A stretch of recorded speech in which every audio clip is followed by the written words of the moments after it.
Fala galera, beleza? Hoje a gente vai trocar uma ideia aqui sobre 4 estratégias para potencializar a formação de hábitos em produtos.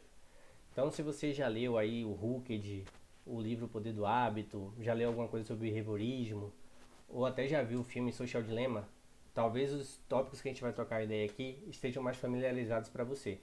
Mas também se você não leu sobre esses assuntos ainda, não tem problema, é uma parada bem prática aqui, eu trouxe exemplos de alguns produtos, então vai dar para você assistir, vai dar para tirar insights e aplicar aí no seu dia a dia. Mas se você não leu sobre esses temas, eu vou pedir só licença aqui de fazer um slide só de recapitulação sobre o modelo do gancho, né? Que é o modelo que é citado lá, que é apresentado nesse livro Hooked, que fala sobre formação de hábitos em produtos digitais. E aí só relembrando aqui bem rapidamente, o modelo do gancho, ele fala que para a gente formar esse hábito em torno do nosso produto, a gente tem que trabalhar em cima desses 4 pilares aqui, desse ciclo, né? Que é o gatilho, a ação, a recompensa variável e o investimento. E aí já indo bem direto ao ponto com um exemplo para a gente só passar, só revisar mesmo, o gatilho está associado a essa necessidade, né? Então eu tô aqui com fome agora, e eu sei que minha geladeira está vazia, então eu tenho essa necessidade de comer, tô aqui de rango, mas aí qual é a ação que eu vou tomar em torno de um produto digital? Eu vou pegar meu celular aqui e vou acessar o iFood para pedir uma comida. Então eu acessei aqui o iFood, pedi uma comida, a recompensa que eu vou receber é a comida que eu vou ter aqui, eu vou comer ela, vou ter aquela minha necessidade saciada. E o investimento é um investimento que eu faço no aplicativo nesse ciclo da ação, né? Então, por exemplo, aqui eu pedi no restaurante e no final eu ganhei mais um cheque lá no meu cartão de fidelidade dentro do iFood, dentro desse restaurante. Então, a próxima vez que eu pedir, esse investimento que eu fiz, ele também vai me trazer um retorno, né? Porque provavelmente me deu um desconto ou eu ganhei algum brinde aí desse restaurante. Então, se a gente trabalhar direitinho aí em cima dessas 4 etapas, a gente consegue potencializar a formação do hábito para a próxima vez que eu tiver fome, eu já automaticamente já pensar no iFood e já fazer todo o ciclo. Show? Mas, enfim, as 4 estratégias que você vai trocar ideia, Raoni, é sobre esses gatilho, ação, recompensa, investimento? Não, não é sobre isso, tá? A gente vai focar aqui na recompensa. A gente vai conversar sobre 4 formas diferentes de entregar a recompensa e essas formas diferentes podem ser utilizadas em momentos diferentes dentro do produto ou para assimilar um hábito novo ou para potencializar um hábito que já começou a ser assimilado, né? E aí é sobre essa ideia que a gente vai trocar. Se você já leu o Hooked, fica porque não é algo que está lá no Hooked. Eu vou trazer uma referência aqui de um autor que é citado, é base lá para o trabalho do Hooked, que é o Skinner, né? Mas é uma coisa que não está escrita lá. Então pode ficar aí, os exemplos também não são os exemplos do livro. Se você não leu o Hooked, também pode ficar, porque o papo que a gente vai trazer aqui é bem prático, tá? Então a gente vai conversar sobre criação de hábito, vai ser uma parada com exemplo, então dá para ter insight, mesmo que você não tenha lido esses livros, Poder do Hábito, Hooked, vai dar para seguir de boa. Show? Então, para a gente conversar aqui hoje, a gente vai passar por esses 4 temas, né? A gente vai conversar sobre o princípio do reforço, e aí, a partir de agora, quando eu falar reforço, vocês podem associar lá a recompensa que o Hooked chama de recompensa, o Poder do Hábito chama de recompensa, mas o autor que a gente vai trabalhar aqui, que é o Skinner, ele trata como reforço, né? Tem uma diferença lá na literatura dele de reforço para recompensa, mas a gente não vai entrar em detalhe aqui porque isso não é importante agora. Mas o princípio do retorno, aí a gente vai entrar nas 4 estratégias, são baseadas aí nesse trabalho do Skinner também. Aí eu trago alguns exemplos de produto utilizando aí essas 4 estratégias e depois a gente vai conversar um pouco bem rápido aí sobre um pouco da ética, né? Sobre se a gente pode usar, quando a gente pode usar, se deve usar essas estratégias para ajudar os usuários a ficarem retidos, engajados, né? Formarem hábitos em torno do nosso produto. E aí começando pelo princípio do retorno, ou do reforço, desculpa, a pergunta que a gente quer responder é a pergunta também que o livro do Hooked lá, quem foi ler o Hooked quis responder é como é que eu assimilo um novo comportamento, né? Como é que eu assimilo um novo hábito em torno do meu produto? Como é que eu faço que aquilo ali se torne frequente, se fique no automático do usuário para ele repetir sempre? E aí, para esse papo de hoje, a gente vai recorrer a esse psicólogo aqui, norte-americano, bastante famoso, que é o Skinner. E aí quando eu digo bastante famoso, é bastante famoso mesmo. É, no final alguns anos atrás, a Associação Americana de Psicologia fez um ranking dos psicólogos mais importantes, mais relevantes do século passado. E aí vocês podem cair na cadeira porque o primeiro lugar dessa lista não foi Freud, foi o Skinner. O Freud ficou em terceiro lugar nessa lista, né? Piaget ficou em segundo. Mas basicamente o critério para esse ranking era o autor mais citado em papers científicos, em livros e também num survey que rolou entre 1.700 membros dessa Associação Americana de Psicologia.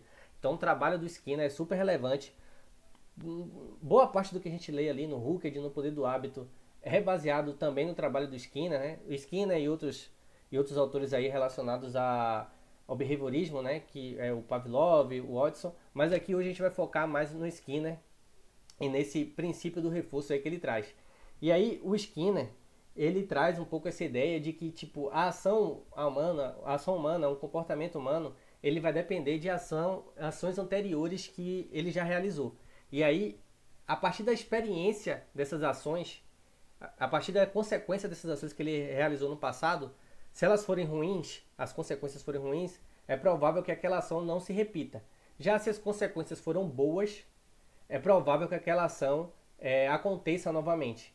E é aí que entra essa lógica do reforço, né? Eu faço uma ação e dou um reforço positivo.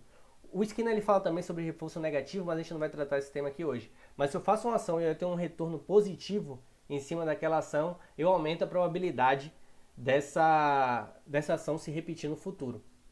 E aí é muito com base nisso que a gente vai trocar uma ideia daqui pra frente. Mas não é só isso, porque até aqui não tem nada novo. Você pode estar se perguntando, porra, mas isso aí já está escrito lá no Poder do Hábito, isso aí já está escrito lá no Hooked. Que é só tipo, tem uma ação, eu dou a recompensa e acabou. Mas a gente vai um pouco além disso agora, tá? A gente vai organizar como a gente vai entregar esse reforço após a ação. Então, o usuário, a pessoa vai realizar o comportamento que a gente quer, a ação, mas a gente vai ter formas diferentes, momentos diferentes de entregar esse reforço para falar, era isso aí mesmo, pai, era isso aí mesmo que era para você fazer. Show? Essas 4 que eu estou chamando aqui de estratégias, né? Elas são desse trabalho do Skinner com o parceiro dele lá, o Fester, não sei exatamente como pronuncia o parceiro dele, que foi um livro que ele publicou quando ele já tinha 50 anos de idade e é o principal trabalho do Skinner, né? E a gente vai conhecer agora, trocar uma ideia aí sobre essas 4 estratégias e como é que a gente também vai ver elas aí nos produtos, né? Então, vamos lá para as 4 estratégias. Eu dividi elas aqui em 4 quadrantes, né? Que é um quadrante da quantidade, uma variável, desculpa, um eixo onde tem quantidade e tempo, e o outro eixo a gente tem o elemento fixo ou variável. Então essas 4 estratégias elas são quantidade fixa ou quantidade variável, tempo fixo ou tempo variável. Não tá me dizendo nada isso aí ainda, a gente vai entender, mas eu trouxe exemplos a seguir para a gente entender o que eu estou querendo falar aí de quantidade fixa e tempo fixo, vai ficar mais claro, tá? Então vamos começar pela primeira parte aí, olhando para essa variável quantidade. Então, quando eu falo quantidade, estou falando sobre a quantidade de vezes que aquela ação que a gente queria que a pessoa fizesse, a quantidade de vezes que aquele comportamento aconteceu, tá? Então, depois de uma quantidade X de vezes que aquela ação, que aquele comportamento aconteceu, aí vai vir o reforço. Só que esse X, ele pode ser fixo, por isso que tem quantidade fixa, ou ele pode ser variável, que é quantidade variável. Então, toda vez que eu fizer aquela ação, eu recebo um reforço. Aí tá quantidade fixa, porque é 1 para 1, né? Toda vez recebe o reforço. Só que pode ser que a gente utilize uma estratégia também de quantidade variável, que não é para toda vez. Realiza aí 2 vezes, talvez você receba, talvez não. Aí na outra vez, já de primeira, você recebe o seu reforço. Vou pegar aqui um exemplo, acho que vai ficar mais claro para a gente entender. Isso ele está descrito lá, foi uma descoberta naquele livro lá do Skinner, né? Onde ele observou, ele fez alguns experimentos aí com pombos e ratos na famosa aí câmara de Skinner, né? Ou caixa de Skinner, Skinner Box, enfim. Você vai achar vários artigos fazendo referência a esse material. E aí, basicamente, o que tinha lá? Ele estava fazendo análise de comportamento, né, desses animais. E, basicamente, ele colocou lá uma caixa com alavanca. E aí, toda vez que o rato ou o pombo descia aquela alavanca, ele recebia comida. Então, aqui a gente está falando de quantidade fixa, né? Então, cada vez que eu ia lá na alavanca, eu apertava esse botão e eu descia essa alavanca e aí abria lá o lugar que sairia a comida para esse pombo. Show! O que o Skinner observou foi que nesse tipo de situação, a taxa de resposta ela diminui logo após você recebe o reforço, né? Porque imagina isso, o rato lá estava com fome, ele aprendeu depois de um tempo, né? Depois de repetir isso algumas vezes, que quando ele descia a alavanca saía a comida, e aí logo depois que ele comia, ele meio que se via saciado ali e ele não voltava a apertar a alavanca, né? Ele não voltava a descer a alavanca. Então esse gráfico ele mostra um pouco isso, né? Que essa taxa de resposta ela cai logo após que você recebe o reforço. Mas aí o Skinner ele pegou e falou, cara, deixa eu testar aqui o cenário da quantidade variável. Então, o cenário da quantidade variável não era 1 para 1. Então, toda vez que o rato descia essa alavanca, às vezes ele recebia comida e às vezes não.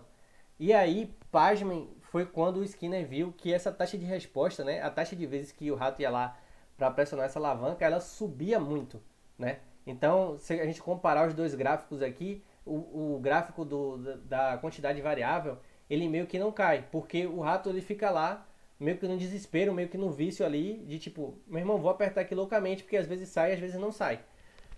E aí a gente, vamos transportar esse experimento dele aí para o nosso dia a dia, né?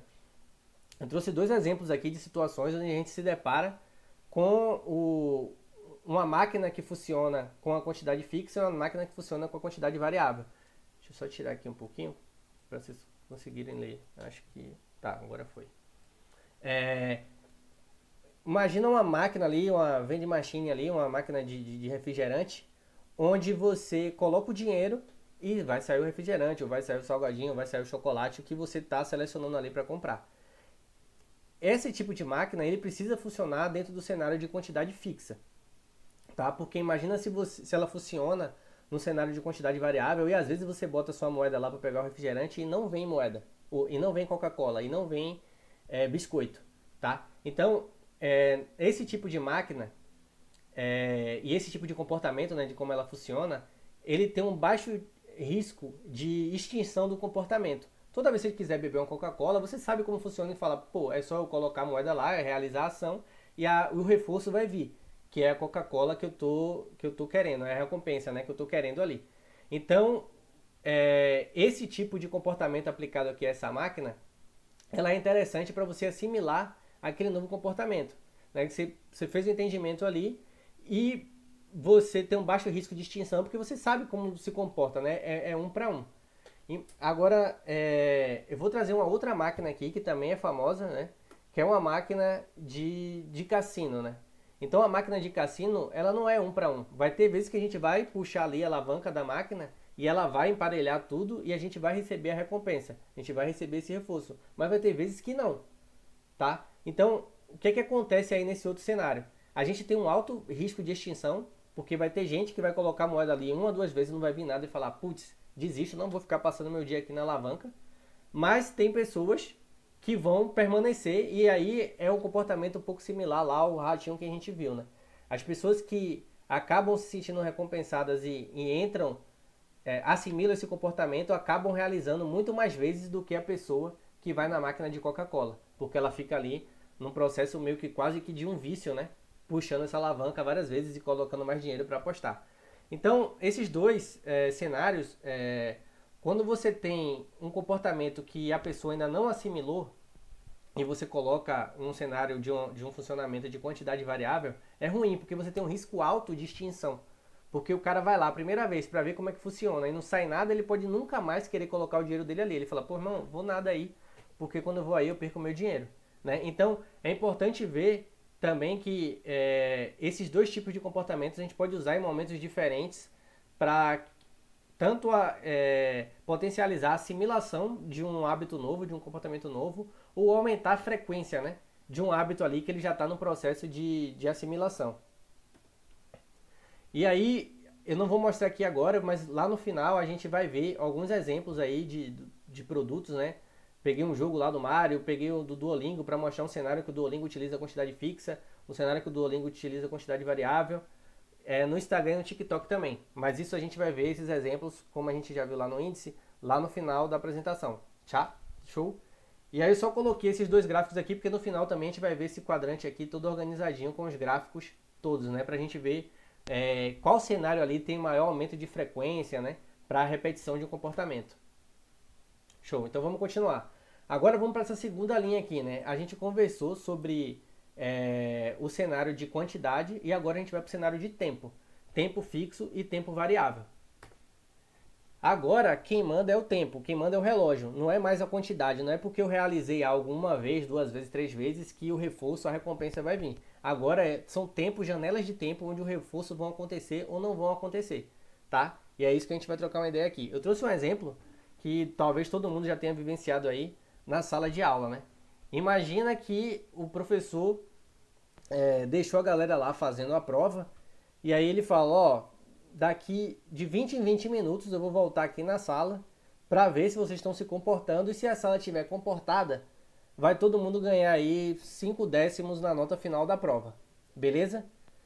Esse é um cenário de reforço, de recompensa por tempo fixo. Ele avisou que vai voltar a cada 20 minutos e a recompensa dessa volta dele, se tiver todo mundo realizando a ação que ele quer, que tá comportado fazendo a prova, vai todo mundo ganhar aí 5 décimos na nota da prova, né? E aí, o que acaba acontecendo nesse cenário de recompensa, de reforço com tempo fixo? O que acontece é que quando está perto dos 20 minutos, o que geralmente acontece, né? Não vou generalizar aqui, mas o que geralmente, não vou dizer que é uma regra, né? Mas o que geralmente acontece é que quando está perto dos 20 minutos, lá pelos 19 assim, a turma começa a se organizar e fala, gente, fica calma que o professor vai voltar aí agora e a gente precisa ganhar a nossa recompensa, né? E aí, dado que a recompensa chega e ela sai de volta, o comportamento retorna, né? O comportamento anterior, não o comportamento desejado por quem está oferecendo a recompensa. Vamos mudar aqui o cenário agora para o tempo variável. No tempo variável, o professor fala, galera, fica aí fazendo a prova, eu vou ali e volto. Ah, quando você volta, professor? Sei não, irmão, faz sua prova aí, cuida do seu que eu cuido do meu. E aí esse professor, ele volta às vezes, em tempos espaçados, né? 1 minuto, 20 minutos, 5 minutos, para ver como é que tá a turma. Então quando ele sai, a turma fica assim, quando ele volta, a turma fica assim. Óbvio, não é uma regra, mas assim, a gente, por vivência, até imagina que algum de vocês já tenham passado por um cenário semelhante a esse. Eu, pelo menos, já passei. Até por isso que eu trouxe esse exemplo aqui para vocês. Tá? E aí, a gente lá no quantidade variável e quantidade fixa, a gente viu esses gráficos aqui da taxa de resposta do comportamento desejado, né? Eu trouxe também os gráficos para a taxa de resposta do comportamento desejado, tanto para o tempo variável quanto para o tempo fixo. No tempo variável, como eu falei, ó, o comportamento, a taxa de resposta do comportamento desejável, ela cresce quando está perto da recompensa. Porque o cara sabe, pô, vou ganhar a recompensa, então eu preciso estar fazendo aquele comportamento que querem. Depois que eu recebi minha recompensa, meu reforço ali, eu volto para um outro comportamento que não era o comportamento desejado porque está recompensando. Já no tempo fixo, ele já se mantém mais flat ali, mais parecido com a quantidade fixa, né? Porque o cara não sabe meio quando vai voltar. Então ele mantém aquele comportamento por mais tempo, porque senão ele pode não receber o reforço, não receber a recompensa, né? E aí eu trago uma situação do dia a dia que provavelmente todo mundo já passou por esse problema aí, né? Sempre tem aquela pessoa lá que fica apertando o botão do elevador 50 vezes e alguém fala, ô irmão, não aperta não que não vai descer mais rápido. Já apertou uma vez, né? Mas isso acontece meio que por esse hack que tem no nosso cérebro mesmo, tá? Porque toda vez que você aperta o botão do elevador, seja para subir ou para descer, não tem um tempo fixo ali. Às vezes é na hora, às vezes ele tá lá no 15º andar e demora um maior tempo para chegar lá no térreo para você. Então, como essa ação ela não tem uma recompensa ali, não tem um reforço com um tempo fixo, é meio que natural, se você não prestar atenção que você está fazendo isso, você ir lá e ficar repetindo a ação várias vezes. É só a gente olhar para esse gráfico aqui anterior, né? Então quando alguém falar assim, tipo, cara, deixa de ser ansioso, para de apertar esse botão aí. Pode ser ansiedade? Pode, mas pode ser também por causa desse hack aqui que acaba acontecendo na sua mente. Show? E eu vou trazer um exemplo aqui também, eu tô nesse caso aqui do elevador, e eu tô nesse caso aqui também, né? Aqui no Passeio Direto, a gente tem todo mês uma premiação, né? Para ver quem é o produtor que mais fez pontos não passei direto naquele mês. E aí, confesso que, como essa é uma premiação mensal, eu tenho um comportamento similar com aquela classe lá que, tipo, ó, tá chegando o professor aí, então a gente fica quieto agora porque o professor vai chegar.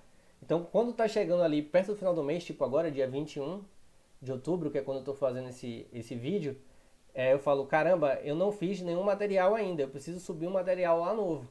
Porque senão vai chegar o momento da recompensa do reforço e eu não vou receber a minha recompensa e o meu reforço porque eu não fiz o comportamento desejado, né? Eu não somei os pontos, né? Eu não subi materiais para somar os pontos. Então, a gente tem, todo mundo deve ter um exemplo aí na vida que também funciona, ou como esse caso do elevador, ou esse caso aqui, como eu trouxe para vocês, da recompensa fixa, ou do tempo fixo atuando no meu hábito, né? Tá, e aí, de novo, fazendo essa comparação aí, esse reforço com tempo fixo, ele vai acarretar no baixo risco de extinção, ele é legal para assimilar novos comportamentos, e já o tempo variável, ele tem um alto risco de extinção, porque, diferente de mim, teve gente que já percebeu que se apertar o botão várias vezes, o elevador não vai descer mais rápido. Então já teve gente inteligente ali, diferente de mim, que falou, porra, não vou ficar apertando isso aqui. E aí parou de apertar, tá? Então, a gente vê aí os prós e contras de utilizar cada um dos tipos de recompensa. No final, eu vou trazer aí uns exemplos de utilização, tanto no YouTube quanto no Spotify, de tempo fixo e de tempo variável do uso do e-mail, né, do Gmail, de qualquer outro e-mail. E também eu peguei um exemplozinho lá dentro do Pac-Man também, tá? Eu trouxe aqueles gráficos aqui também para a gente montar a tabela completa, né? E aí a tabela completa fica assim. A gente vê que nos cenários onde o reforço, né, ele é variável, a gente vê essa linha mais flat em ambos os casos, tanto no quantidade variável quanto no tempo variável. E no cenário fixo, a gente vê uma perca maior aqui no tempo fixo, né? Na quantidade fixa, né, que é a cada X vezes que você realiza aquela ação, você recebe a sua recompensa, a gente vê uma queda menor aqui. Eu trouxe vou trazer um outro gráfico no slide a seguir, que ele troca esse eixo Y aí por quantidade de vezes, né? Porque aqui é taxa de resposta, né? No próximo gráfico que a gente vai ver é quantidade de vezes que aquele comportamento aconteceu pelo tempo, para a gente poder comparar aí qual é o cenário, qual é a estratégia que está fazendo o usuário, a pessoa, realizar aquele comportamento que a gente quer mais vezes. E aí, desculpa aí tá em inglês, né? Porque esse material aqui eu peguei em inglês, mas daquelas 4 estratégias, a estratégia que leva o usuário, leva o comportamento a fazer um maior número de repetições daquele comportamento desejado é o de quantidade variável, né? O de quantidade variável, que é tipo assim, você faz X vezes e pode ser que a recompensa venha, pode ser que o reforço venha assim ou não, é onde você tem um maior incremento aí de ações, né? Onde a pessoa fica fazendo aquela ação loucamente. É aquela história lá do ratinho que ficou apertando a alavanca o tempo inteiro. Em segundo lugar, em número de frequências, tá aquele cenário onde eu aperto toda vez que eu tenho necessidade, né? Então, toda vez que eu quero aquela recompensa, toda vez que eu quero aquele reforço, eu vou lá e realizo a ação. E aí, depois de X vezes que eu realizo aquela ação, a recompensa vem. Um intervalo de tempo variável está em terceiro lugar. E aí, por último, ainda com um comportamento um pouco diferente, né? Que é essa linha aí um pouco não consistente, é o cenário do intervalo de tempo fixo para poder me dar a recompensa, né? Que é aquele cenário lá da sala de aula que a gente falou, que a galera só se comporta para receber a recompensa, o reforço, na hora que está perto do professor chegar na sala de aula. E depois ele volta a bagunçar tudo de novo. Beleza? Mas o importante não é só saber qual que gera maior número de repetições. É importante ter aquele detalhe também que eu trouxe, né? Que algumas dessas estratégias elas têm um alto risco de extinção, que são as estratégias variáveis. Então, quando o usuário não viu o valor ainda do seu produto e você abusa dessa estratégia variável, pode ser que ele caia fora antes de perceber o valor, né? Então, a gente vai ver aqui um pouco disso aqui no Instagram, no TikTok, para ver como é que eles fazem isso para poder não perder o cara. Mas a estratégia de quantidade fixa e tempo fixo, ela talvez possa ser útil no início ali de uso, né? Porque você tem um baixo risco de extinção, né? Então você não perde aquele cara que acabou de chegar. E aí são estratégias boas para assimilação de novos comportamentos. Mas aí, dado que aquele comportamento ele já começou a ser assimilado, a estratégia de variável e tempo, quantidade variável, tempo variável, pode ser para potencializar a frequência. Vou mostrar um exemplo também do Duolingo, onde tipo, o Duolingo, dentro do mesmo produto, ele tem as duas estratégias, né? De quantidade fixa e quantidade variável. A gente pode mesclar as coisas, não é um ou outro, né? Pode ser e. Beleza? Então vamos lá, acho que a maioria das pessoas querem, que é esses exemplos de produto. Então, quantidade fixa. Eu trouxe um exemplo aqui do Mario e, sei lá, podia ser qualquer outro jogo. A gente tem lá uma necessidade de matar um inimigo ali no joguinho e a gente meio que já sabe que aquela ação, né, no caso aqui da tartaruga, são 2 pulos na tartaruga para a tartaruga morrer. No caso do cogumelo, era um pulo só. E a gente sabe que, tipo, ó, eu realizar essa ação, eu vou ter essa recompensa aqui. É meio que de 1 para 1 ali, ou 2 para 1, a depender do inimigo, né? Então, na fase 1 do Mario, por exemplo, ele já traz isso aqui para você, inclusive, aprender. O designer, o game designer que criou o Mario, ele fala que a fase 1, ele traz esses inimigos aí justamente para você aprender e assimilar o comportamento de cada coisa, né? Eu trouxe um outro exemplo aqui de quantidade fixa, que é do Duolingo, né? Então, toda vez que você loga no Duolingo, você ganha aqui essa chamazinha aqui, que toda vez que você não loga e não é premium, essa chama ela zera, né? Que é essa contagem de dias que você está seguido ali estudando dentro do aplicativo. E é 1 para 1, né? Você logou ali, você foi estudar no Duolingo naquele dia, você ganha o contador ali na chaminha, mas se você não vai, você perde, né? Então esse de 1 para 1 aí é uma forma que o Duolingo tem para manter a frequência de uso, né? Para manter a recorrência daquela ação que é o usuário voltar para o Duolingo para estudar. Mas aí, pegando o Duolingo só usa essa estratégia de quantidade fixa, X ação e X recompensa, não, ele utiliza quantidade variável também. Eu vou trazer um exemplo aqui. No Duolingo, cada tema desse aqui que você escolhe lá para estudar, de acordo com o idioma que você está estudando, você tem até 5 níveis, né? Que eles falam os 5 níveis da coroa ali, né? 1, 2, 3, 4, 5. E aí quando você entra num nível desse aqui, quando você sobe de nível, as questões vão ficando mais difíceis, né? Porque, sei lá, se você sabe sobre vocabulário de cidade e você está no nível 1, ele vai trazer vocabulário de cidade mais fácil. Mas quando você está no nível 5, ele já vai trazer atividades mais difíceis ali relacionadas ao vocabulário de cidade. Só que aí, como é que ele trabalha essa questão da quantidade variável? Quando você está no nível 5 aqui, por exemplo, o Duolingo tem alguns materiais dele que eles divulgam, que eles entendem que a retenção do usuário no Duolingo está muito associada a ele ter a recompensa, o reforço de que ele está acertando as coisas. Então, quando esse usuário ele chega aqui no nível 5, por exemplo, no nível 4, não fica aparecendo só questões do nível 4. De maneira variável, o Duolingo coloca algumas questões de níveis anteriores mais fáceis, que ele sabe que o usuário vai acertar, só para o usuário ter o reforço. Então, essa contagem de fato é variável, porque o usuário fica lá respondendo várias, daqui a pouco aparece uma fácil do nível anterior, que o Duolingo já sabe que ele vai conseguir responder, e aí ele responde, e aí o Duolingo, isso aqui são print de lições, né? E aí o Duolingo fala, e aí é um momento que o Duolingo dá um reforço e fala, ó, você está aprendendo, e aí o usuário continua. Então o Duolingo ele consegue mesclar tanto estratégias de quantidade fixa, de recompensa, quanto estratégia de quantidade variável, que é um número variável de questões que você vai ver, e daqui a pouco você vai ver uma questão muito fácil que você vai acertar, que é só para você ter o reforço de uhul, você está acertando, continua aqui com a gente, tá? Eu trouxe outro exemplo de quantidade variável, que esse é talvez o mais conhecido no mundo, o mais abordado lá no filme Social Dilemma, que é o Instagram, né? Toda vez que você posta uma foto nova no Instagram lá, você não faz a mínima ideia de quantos likes, quantos comentários você vai receber nessa foto que você postou. E aí, trouxe um exemplo aqui do meu Instagram, postei essa, falei, caralho, essa aqui flopou, né? Tipo, porra, ninguém deu like aqui, ninguém comentou na minha foto. E aí eu vou para uma outra tentativa, e aí a segunda bombou, porra, a galera curtiu pra caramba. E aí, esse lance da quantidade variável, tipo assim, cada ação que eu faço, que é a publicação, eu não sei qual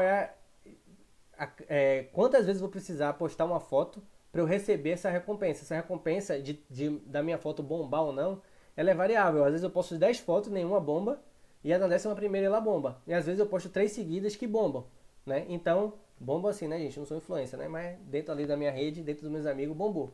Então, tipo, isso vai variando de foto para foto e isso vai mantendo aquela taxa alta de tentativas do usuário, né? Não é meu caso, porque eu não sou muito frequente do Instagram, mas de muita gente acaba sendo. Porque ele fala, pô, essa deu ruim, mas agora vou postar outra porque essa agora vai dar certo. Um cara que conseguiu quebrar essa lógica aqui do Instagram e conseguir potencializar muito esse lance da quantidade variável, da recompensa a partir de uma quantidade variável de publicações, foi o TikTok, né? O TikTok, o que acontece? Imagina que você acabou de chegar no Instagram, você não tem muitos seguidores ainda, né? Você, sei lá, adicionou ali 10 amigos seus e eles estão lá. Você publicou sua primeira foto, você teve o quê? 3 likes? 4 likes? Então, aquele lance que eu trouxe lá para vocês da extinção do comportamento tem alta chance aqui no Instagram, porque o Instagram, para você receber o like, você precisa ter seguidores. Tudo bem, tem o lance da hashtag, mas boa parte dos likes acabam vindo dos seguidores. E aí o TikTok ele quebra essa lógica, porque você chega lá, você não tem nenhum seguidor, você posta o primeiro vídeo, esse primeiro vídeo pode ter 100 mil views, 10 mil likes, porque ele quebra essa dependência do número de seguidores. Então, mesmo ele utilizando a quantidade variável, porque tem vídeo no TikTok que você posta que tem 100 mil e aí o outro dá mil views, mesmo ele tendo esse lance da quantidade variável de quantas vezes você precisa fazer uma ação para seu vídeo, para você ter a recompensa de um vídeo que bombou, ele consegue diminuir a chance de extinção, né, daquele usuário que chegou e não tem muito seguidor ainda, porque aquele usuário já recebeu a recompensa. E aí a chance dele ficar engajado lá e tentando mais vezes que um vídeo bombe novamente é maior. Show? E aí eu trouxe alguns exemplos aqui também de tempo fixo, né? Tipo lá no Spotify, quando você entra, você tem as suas recomendações do dia, que ele separa para você todo dia uma lista de recomendações novas. Então é uma forma de você trazer a recompensa aí, que no caso ali do usuário é ter o prazer ali de usar a música. Eu peguei uma aspas aí de uma entrevista que eu vi do Whindersson Nunes, e eu fiquei pensando interessante, como o YouTube acabou criando essa recompensa com tempo fixo, mas não diretamente no produto, né? No passado, os produtores do YouTube, eles tinham muito aquele lance de toda terça um vídeo novo no canal, toda quinta um vídeo novo no canal. E aí, o Whindersson estava falando aí da perspectiva dele enquanto usuário, né? Porque ele não era produtor de vídeo ainda no YouTube. Ele falava, pô, o canal que eu gostava, que eu sabia que ele lançava vídeo às terças-feiras à noite, na terça-feira à noite eu me programava para ir para a Lan House para acessar o canal para ver se já tinha saído o vídeo. Então, aquela recompensa ali do tempo fixo, né? O Whindersson ele corria para a Lan House porque ele sabia que naquela terça-feira era uma semana, aquela janela de tempo, né? O tempo fixo, onde ele ia ter aquela recompensa novamente. Então, funcionava ali para manter ele voltando sempre ao produto. Achei interessante isso, que não era uma feature, né, do produto, mas algo que acabou pela cadeia ali de produção e consumo dentro do YouTube funcionando assim para o usuário. E aí não deve ter sido só o Whindersson, né? Muito usuário deveria ter esse tipo de comportamento. E aí indo para tempo variável, esse exemplo clássico aqui, quem jogou Pac-Man, né? A gente tem algumas outras recompensas aqui que não estão associadas a tempo variável, mas essa frutinha que aparecia no meio da tela, que é onde você conseguiria subir seu ponto mais rapidamente, né? Ou era assim ou era com menos fantasmas, ela funcionava nessa ideia de recompensa com tempo variável. Você não era sempre, não era você comia a frutinha, aparecia outra, né? Daqui a pouco você estava lá jogando, essa frutinha aparecia novamente e ela tinha uma valoração alta ali para você ganhar pontos. E um outro que aí esse não é antigo, quer dizer, é antigo também, mas permanece até hoje, que é o e-mail, né? O e-mail é um produto que tem esse lance da recompensa variável, né? A gente fica lá entrando no e-mail, a gente não sabe quando vai chegar uma nova mensagem, mas a gente entra lá e às vezes tem a mensagem e às vezes não tem. É o professor que às vezes vai lá na sala, vê se está tudo bem, às vezes não vai. E esse pode ser um dia, pode ser a cada 10 minutos um e-mail novo, isso pode variar muito, né? Então, e ele acaba lhe prendendo, você sempre tendo que voltar lá, porque você não sabe quando chega um e-mail novo. Tá, beleza, a gente viu uns exemplos aí, a gente viu as estratégias, qual o conceito delas, né? E viu um pouco delas na prática. Mas e aí, a gente pode utilizar isso, não pode utilizar? Como é que fica? Eu sei que depois do filme Social Dilemma, tem muita gente até com vergonha de utilizar esse tipo de recurso. Eu acho que esse é um debate longo, a gente tem que de fato utilizar com responsabilidade, mas tem que lembrar também que muitas dessas técnicas que apareceram aqui, de esquina e tal, elas, aquelas quatro estratégias ali de forma de você entregar o reforço, a recompensa para a pessoa, elas aparecem no exame de admissão das faculdades de medicina dos Estados Unidos, né? Porque elas são utilizadas em tratamento de pessoas com dependência química. Alcoólicos Anônimos também utilizam algumas dessas estratégias de Skinner, né? Então, eu acho que tudo é responsabilidade e o intuito que você está utilizando essas técnicas. Eu trouxe, para a gente encerrar aqui, uma matriz que tem lá no material do Hooked, né? Que é a matriz da manipulação. E aí ele traz essa pergunta, né? Eu deveria fazer o usuário se engajar no meu produto? E aí ele fala que eu pintei aqui de propósito, né, de vermelho o traficante e de verde o facilitador, porque ele organiza essa matriz nesses quatro possibilidades aí, né?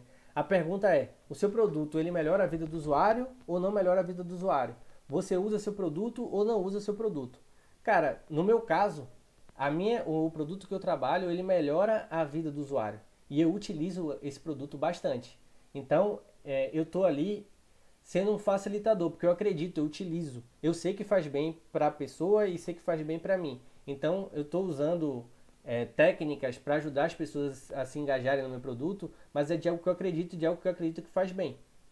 Já o cenário aqui, mais no extremo oposto, que é o traficante, o meu produto não melhora a vida do usuário em nada e eu nem uso esse produto.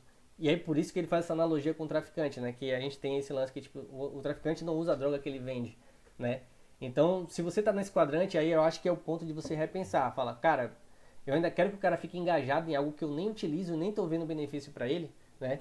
Então, esse It's Over aí não é só o It's Over da apresentação, mas é o It's Over se você é o traficante, se você é o drug dealer lá, deixe de ser e passe a usar o seu produto ou torne o seu produto algo que faça bem também para esse usuário. Beleza, galera? E é isso, espero ter trazido insights aí e vocês repensem como utilizar cada uma daquelas estratégias lá. Vocês gostaram aí, não deixe de curtir o material, tá? E é isso.